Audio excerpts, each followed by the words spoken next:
It's Latham here for IFL TV in association with MTK Global. Down in the Glasgow Phoenix, is that the right name or is it the Scott Harrison School of Boxing? I don't know, stay out with me. And I'd like to be joined by undefeated welterweight Gary Mint Murray. What's been happening? Not a lot, Tom, not a lot, mate. Just training away, usual. Just getting back in the swing of things, you know. Had a bit of a break off, so glad to be back at it now. You know. Are we getting in the pipeline? Well, I don't know. It was supposed to be scheduled for fighting in September, but whether it happens or not, I don't know. But it won't be because of me that it doesn't happen. But we'll see. 11-0, 10-0? 11, I think. I thought it was 11-0. Should have just stuck with the first guess. Getting yourself in the frame now. That's it, Tom. You know, I mean, don't get carried away with it. You guys are beat. You know, I should be beaten, and a couple of them will give me fucking nightmares, but it's all about progression, you know what I mean, getting better and better.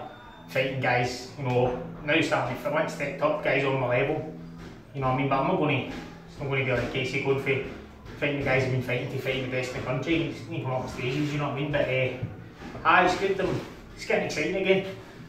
How much impact has it had on your boxing? Moving to Peter Harrison and getting in this new environment? To be fair, it was a bit daunting at first because since I started boxing I've always been with Sam, and it was just obviously how MTK and how things have sort of grew.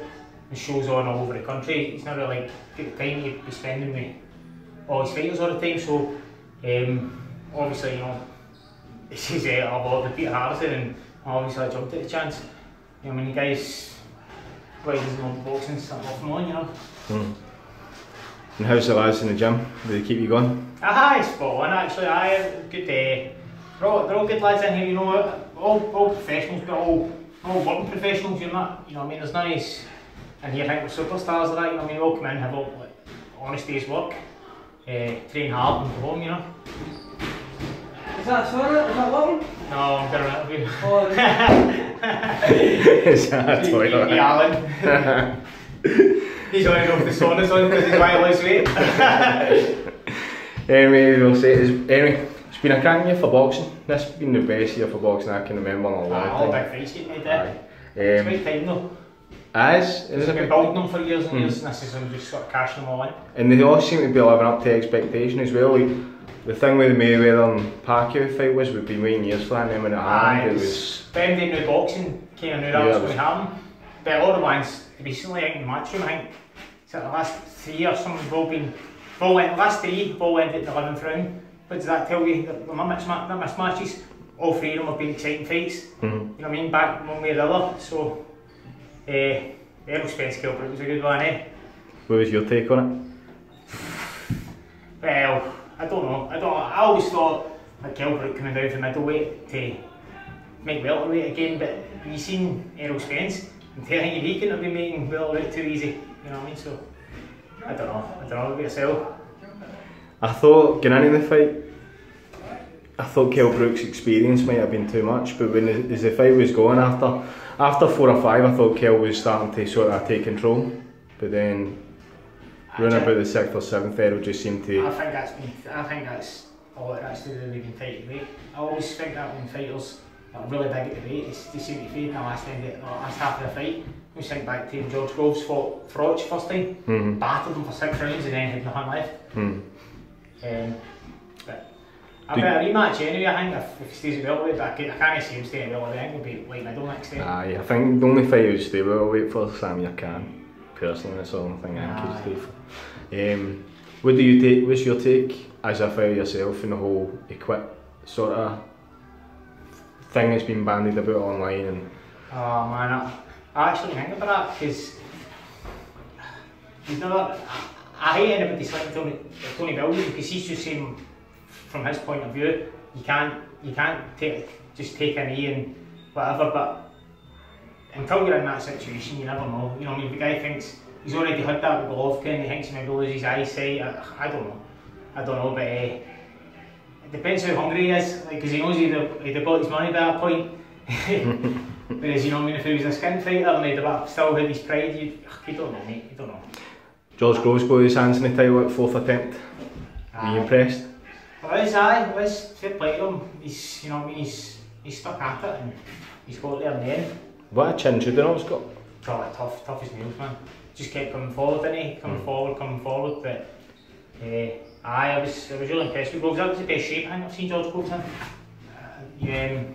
I don't know, alright, he's a world champion now, but where does he actually rank in the top, in the actual best in the world? Him and the Gale, that fight's going to happen now, definitely. It's got to. And then, but I think Callum Smith's a bogeyman for George Groves, to be honest. I think he would rather fight the Gale again. I was talking to Ross and Jordan just there, and I was asking them who their number one in the weight is, because super middleweight is wide open now. Super middleweight? Alright, I think they're No. We were just having the same sort of discussion actually, and Ross went with Ramirez, and I think Jordan's still quite. He thinks that James DeGale's still up there. What's your? Aye, Gale, for me, DeGale's just, it's a class act, you know what I mean? He's got that amateur pedigree, he's a southpaw and he's good. I've written a boxer case. Aye, just, can't see, to be honest, I've put my off ball with all the best fighters now, but either the ones that sort of spring to mind. But as I say, Britain's got, you know, Britain I think now is in what America used to be. All the fighters, all Americans want to come to Britain to fight now. It's a weird situation, it's nothing like that before I think. Anyway, we'll switch attention back to you. 11-0, what do you want? I'm just wanting to get back in the mix and get fighting again. But I'll just me actually get my medicals not done again. But just whatever comes along, you know. Any titles that you'd actually like to be in for it before the end of the year?